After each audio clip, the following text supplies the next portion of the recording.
לימדתי שם בישיבה התיכונית. הציעו לנו פה להצטרף לישיבת הסדר שקיימת פה, זה השעה השנייה של הישיבה. אנחנו למעשה הקרוון הראשון בבקעת הירדן, שהיה לא של עובדים זרים, זה שלנו.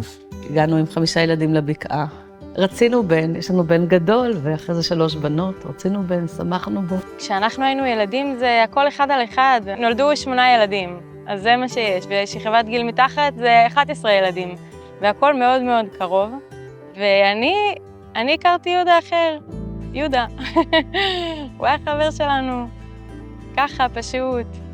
היה לו את השחמט שלו, ואת הספרים, ואת הכדורסל. אם היית שואל אותי בהתחלת הדרך, לא הייתי אומר שהוא בולט ביחס לאחרים, וגם לא הייתי מנבא לו, בטח לא עתיד צבאי.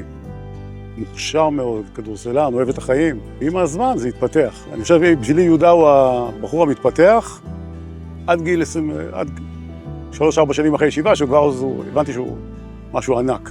זה בחור שאתה מגיע בכיתה ט' ורואה אותו קורא ספרים, משחק שחמט, וזה לא סטנדרטי, זה לא מצוי בקרב נערים בגיל הזה. היה לו עשרות ספרים של מורשת קרב ומנהיגים, והוא קרא את הדברים האלה.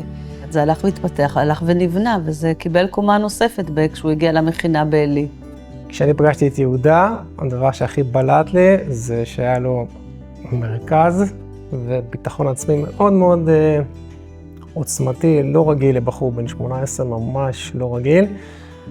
ומצד שני, ענווה ופה פתוח לקבל ולאהוב, לא משהו דורסני, אלא להפך, וזה היה שילוב נדיר בשלב הזה של החיים. כל יום שישי כשהוא היה עם אמא במטבח, אז אחרי שהוא קלט את החלות, הוא צילם לנו את החלות שהוא קלט וכתב לנו מחכים לכם. כל פעם כשאח אחר בא לשבת, גם כל פעם אמרנו וואי, הקלה שלו תזכה, כי הוא באמת היה כזה בלבוס, הוא ידע ממש לבשל, וכן, ולבשל ולהכין דברים כזה מפנקים.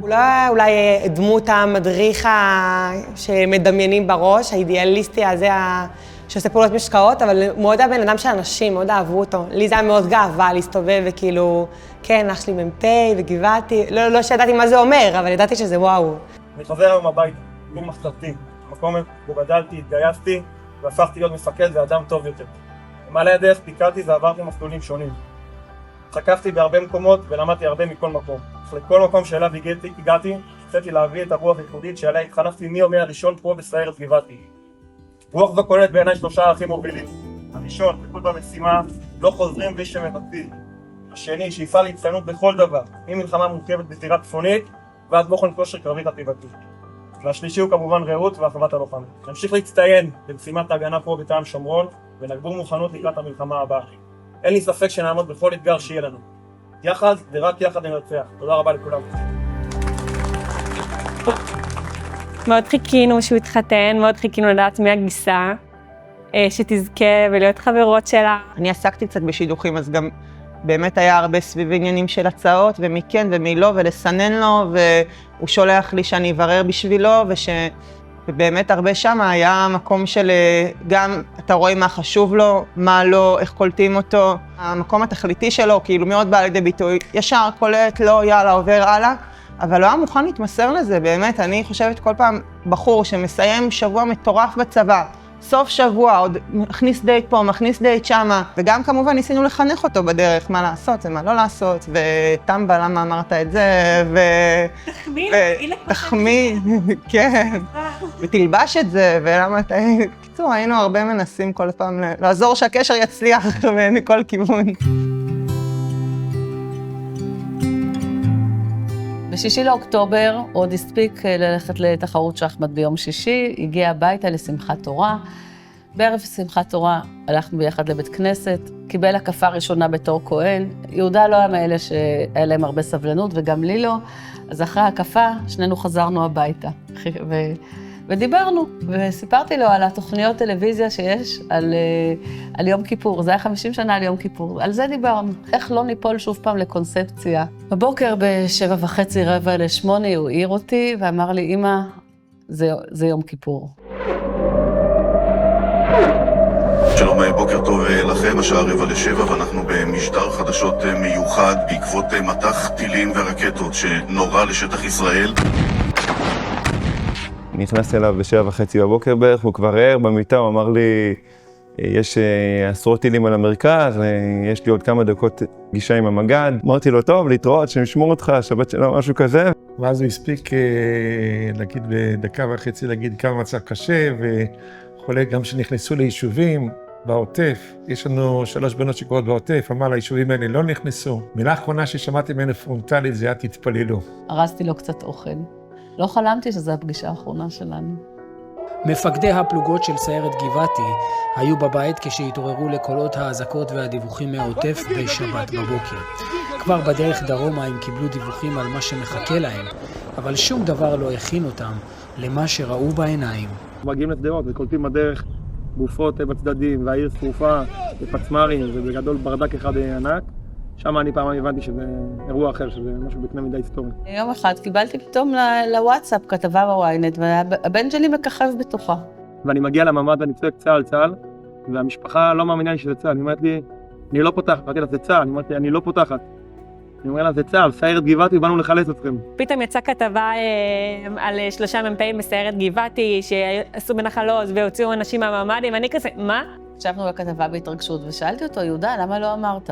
למה לא סיפרת? אז הוא אמר, הכריחו אותי.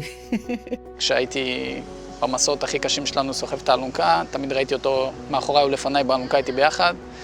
בדרך כלל בצוות יש את האנשים שפחות נכנסים לאלונקה, ויש את אלה שתמיד נכנסים, אז אני זוכר אותו תמיד איתי. ומשם זה נרקם פחות בשיחות. הוא עושה את הדברים, הוא לא מספר סיפורים, הוא לא אומר נעשה ככה ונעשה ככה, הוא אומר חבר'ה אחריי, זה מה שאנחנו הולכים לעשות. הראשון תמיד, הוא היה הראשון שנכנס לנחל עוז והוביל את הפלוגה כשהם חילצו את האנשים, הראשון שנכנס לעזה בנמר והוביל את הפלוגה בניווט, הראשון שנכנס לכל הבתים, לבית הראשון שכבשנו בעזה הוא נכנס ראשון. 3 פעמים היו אמורים להיכנס לעזה וכל פעם הוא נשא נאום לפני כולם. הוא דיבר על זה שמאז השואה לא היה דבר כזה, אירוע כזה. הוא ראה את הרצף ההיסטורי, הוא ראה את הזכות, הדגיש שיש גם בספרים, בהקדשות שהוא כותב, יש לנו זכות לחיות בדור הזה, בדור של גאולה. באותו יום שישי אנחנו נסענו להלוויה של אלחנן קליין. חזרנו הביתה ב15:45, כשבדרך מהאוטובוס לכניסה לבית, שזה, אתה יודע, זה אולי 200 מטר, פתאום אמרתי לדוביק, אם יהודה ימות, אני רוצה כך וכך. ואז נכנסנו הביתה, טיפה התארגנו, והגיעו המודיעים. היו פה 2 בנות מעוטף עזה עם נכדים, היו פה 11 נכדים. ואז הם באו, וכל הילדים עלו למעלה, חיילים אמרו להם לעלות למעלה לילדים. ישבנו פה עם אבא ואמא שלושתנו. זהו, אני ממש זוכרת את המילים שהם אמרו, ואנו נציגי צה"ל, צבא הגנה לישראל, רוצים להודיע לכם שיהודה כבר לא יחזור, וזה היה ממש שוק. יש לנו שבט שלם על הכתפיים. יש לנו פה ילדים שהאבות שלהם מגויסים. ויש לנו תפקיד, קודם כל, וזה נותן כוח. התפקיד והמשמעות נותנים כוח. אז קודם כל הבטחנו להם שאנחנו נמשיך לחיות. אני זוכרת שאמרתי להם את זה בהתחלה, אנחנו נמשיך לחיות, אנחנו נמשיך לשמוח. ההורים שלי המדהימים באותם רגעים, אני לא יודעת מאיפה הם אספו את הכוחות, אבל אני ממש זוכרת איך אמא שלי הסתכלה פה על כל הילדים שישבו בספה, ואמרה להם בבכי, ככה היא מצאה מילים כל כך אמיתיות, ואני זוכרת שבאותם רגעים הרגשתי באמת הקלה מסוימת, כי לי לא היה את המילים האלה לילדים באותו רגעים, ובאמת בהמשך השבת אני חושבת שהמילים האלה חיזקו אותם. יש משהו כזה שבאמת טובים לכם.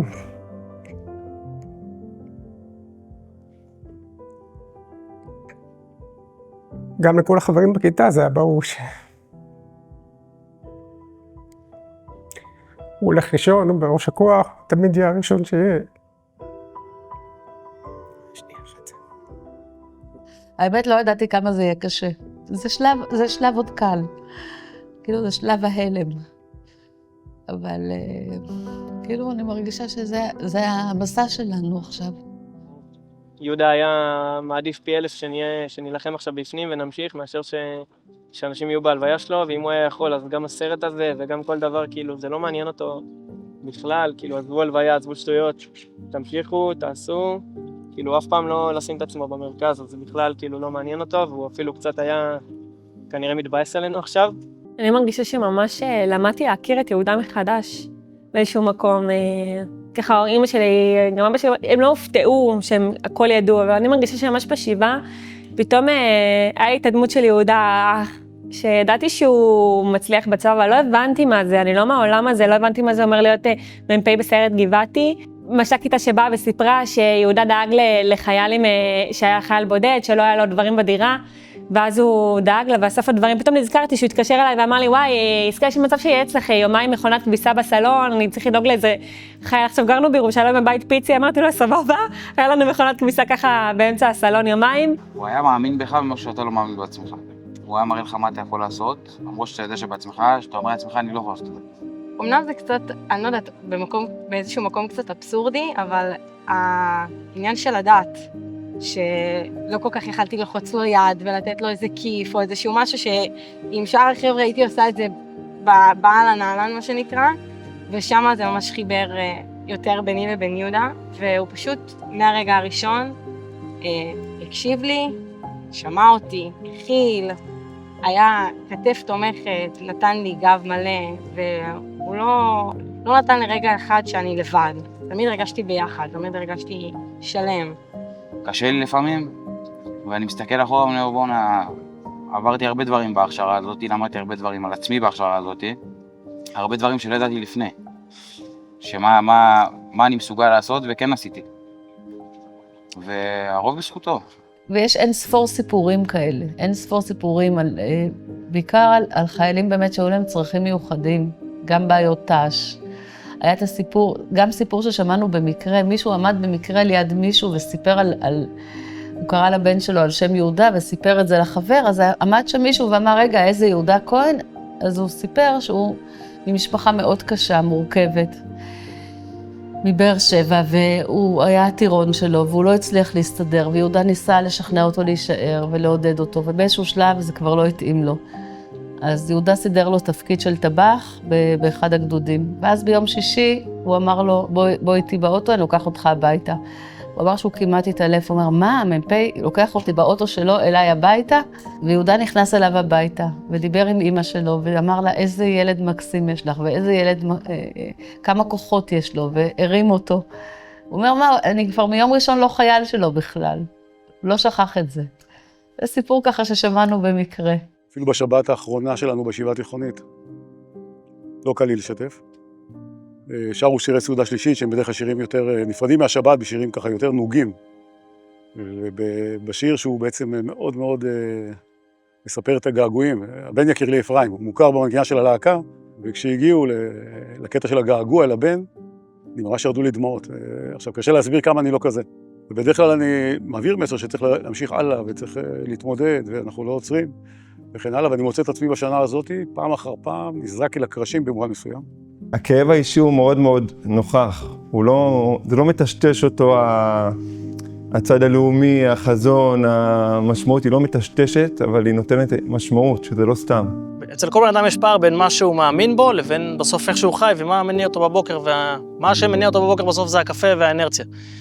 ואצל יהודה זה היכולת המיוחדת הזאת לחיות את מה שהוא מאמין בו, ביומיום, זה משהו מדהים.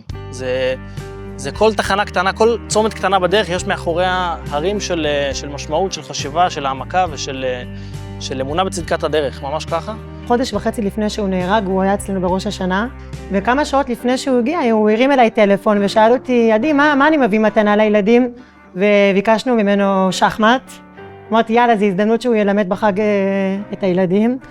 והוא באמת ישב שעות, כאילו, אחרי הצהריים עם רועי הבן שלי, שהיה אז בן 5, ולימד אותו ממש בסבלנות, אני ממש זוכרת את זה ככה מהצד, ועד היום הוא ממש משחק, ואולי הוא יזכה להמשיך את דרכו. יהודה לא היה אחד שכל כך מדבר על הדברים האלה של למדתי, הוא לא היה אחד שמשתפך כל כך פייטן. בעצם אחרי שהוא נהרג, גיליתי איזה ידיעה עיתונאית מלפני כמה שנים שראיינו אותו לאיזה מקומון או משהו כזה, ושם הוא אמר שאחד הדברים שגרמו לו ללכת לגבעתי זה שאני הייתי בגבעתי. לא ידעתי איזה בכלל. יש סיפור על הרב גץ, היה הרב של הכותל. הבן שלו נהרג במלחמת ששת הימים. אמר הרב גץ, הללי לי ואשרי לי. הללי לי שבן שלי נהרג, אשרי לי שנהרג אל שחרור ירושלים. ואני חושב אותו דבר לגבינו, הללי לנו שיהודה נהרג, אבל אשרינו שהוא נהרג בתור מ"פ, ששיחרר כל כך הרבה אנשים, עזר. כמה דברים גדולים, כל המצילי נפש אחד מישראל כאילו הצילו על המלא, כמה נפשות הם הצילו, איזה עוצמות, איזה דברים. בין הדגלים הכתומים לחולצה הכחולה, בין שוק הפשפשים לקריית הממשלה, כמו רקפות בין הסלעים, הפנים היפים של הארץ מתחבאים, וכשהיא לפתע צריכה שמישהו ישכב בבוץ בתוך שוחה, לא תאמין איך הם מופיעים כמו רקפות בין הסלעים.